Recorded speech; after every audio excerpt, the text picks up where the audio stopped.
बिहार में सक्षमता परीक्षा पास और बीपीएससी परीक्षा पास जो शिक्षक है उसके लिए ट्रांसफर पोस्टिंग के लिए एप्लीकेशन ऑनलाइन एप्लीकेशन शुरू हो चुके हैं।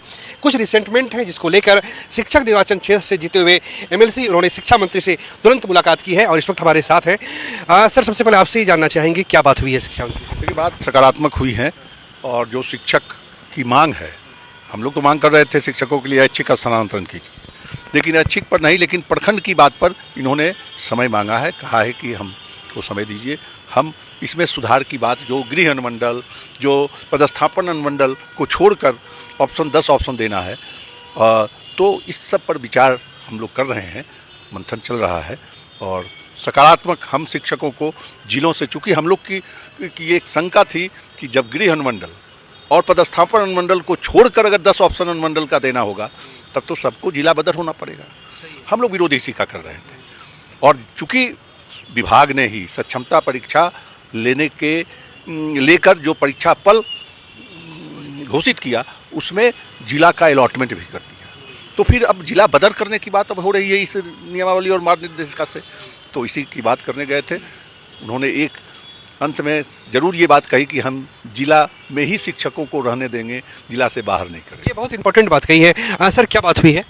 जो सर ने बताया आपको कि शिक्षक के जो सक्षमता पास शिक्षक हैं, जो इस तरह सोशल मीडिया के माध्यम से जो भी इल्यूजन्स सामने आए हैं, भ्रम की स्थिति आई है, तो शिक्षा मंत्री ने कहा है कि नहीं, हम लोगों की बातों हम लोगों ने अपनी बातों को रखा है कि भाई उन लोगों को प्रखंड में ही रहने दिया जाए, अनुमंडल से बाहर नहीं भेजा जाए, और ऐसा सकारात्मक दिशा में बात हुई है। और मुझे लगता है कि निश्चित रूप से जो हमारे मदन मोहन झा जी, ये संजय सिंह, वीरेंद्र नारायण यादव के नेतृत्व में जो ये कमेटी गई थी, जो बातें रखी हैं वो सकारात्मक रही है और शिक्षक हित में रहेगी। सर, क्या उम्मीद करें जो 2006 से बहाल है, 2013 से बहाल है, क्या उनको बेगूसराय के शिक्षक कहीं बेतिया तो नहीं चले जाएंगे? निश्चित रूप से अभी जो नियमावली बना है उसके बारे में हम सब लोगों ने, उनको जो शिक्षकों की चिंता थी या जो हम लोग को फीडबैक दिया गया था, उस हिसाब से संजय जी हैं, आफाक साहब हैं, वीरेंद्र, और सब आदमी मिल के हम लोग ने बात किया है। इसके अलावा स्थानांतरण के अलावा भी कुछ जो बात थी, लाइब्रेरियन का था, मदरसा का था, जो शिक्षकों का मेन प्रॉब्लम था उस पर हम लोग ने बात किया है और माननीय शिक्षा मंत्री जी हम लोग से बात से सहमत भी थे। और जो बीच में जो इफ बट हो रहा है वो दूसरी बात है, लेकिन उनकी सहमति थी और उन्होंने आश्वस्त किया है जो हम इस पर विचार कर रहे हैं। विचार करेंगे। सर, जो इन्होंने बात कही है कि जिला में ही रहेंगे, इन्होंने आश्वासन दिया है, शिक्षक क्या उम्मीद करें? जो बिहार में 4 लाख से जो ज़्यादा शिक्षक हैं, वो क्या उम्मीद करें आप लोगों से? शिक्षा मंत्री से हम लोग सभी जो विधान पार्षद मिले हैं उनसे वार्ता के दरमियान सब कुछ सकारात्मक लगा और अब शिक्षक जिला में ही रहेंगे और भी हम लोग ये जो नियोजित शिक्षक है जिन्होंने सक्षमता परीक्षा पास की है, हाँ, उनके बारे में भी निर्णय है। सबके बारे, हाँ, जिले में ही रहेंगे। हाँ, सब लोग जिले में रहेंगे, सबको जिले में रहेंगे। जो बिहार लोक सेवा आयोग से आए हैं उनको भी जिले में रहेंगे, उनको भी स्थानांतरण की सुविधा दी जाएगी। और हम लोगों ने संयुक्त रूप से सभी विधान पार्षद ने हम लोगों ने प्रस्ताव दिया है कि उनको प्रखंड उसको यूनिट मान के उसके आसपास ही रखा जाए और शिक्षक को सहज अवस्था में रखा जाए, तभी बिहार की शिक्षा का ठीक से निर्माण हो सकता है, गुणवत्तापूर्ण शिक्षा दी जा सकती है।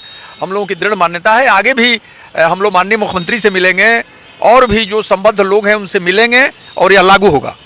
सर, एक नियोजित शिक्षक 2005 से 6 से शिक्षा व्यवस्था के अंग है, क्या उनका जिला वही रहेगा या फिर?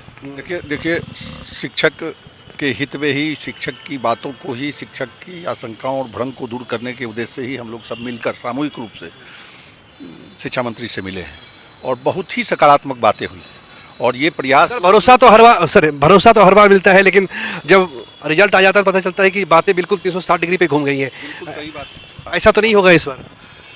देखिए, सवाल एक बात और है कि हम बार बार कहते हैं और महसूस भी करते हैं कि शिक्षा विभाग एक ऐसा विभाग है कि अगर केवल नौकरशाहों पर छोड़ दिया जाएगा तो इस बिहार के शिक्षा का भला नहीं होने वाला है। और चूँकि मैं ये समझता हूँ कि अभी जो नियमावली और या मार्ग निर्देशिका जो आई है नियोजित शिक्षक के लिए, वह केवल नौकरशाहों के द्वारा बनाएगी। हम पूर्व में भी देखे हैं, महसूस किए हैं कि ऐसे मौके पर बिहार के शिक्षाविदों से, शिक्षक प्रतिनिधियों से सलाह ली जाती थी, जो इस बार नहीं लिया गया। लेकिन अब मुख्यमंत्री जी से भी मिलेंगे और शिक्षा मंत्री से जो आज बात हुई, उन्होंने बिल्कुल सकारात्मक बातें करके हम लोग जो सुझाव दिए हैं और उसी के तहत उन्होंने आश्वासन भी दिया है। हमसे बात करने के लिए आप सभी का शुक्रिया।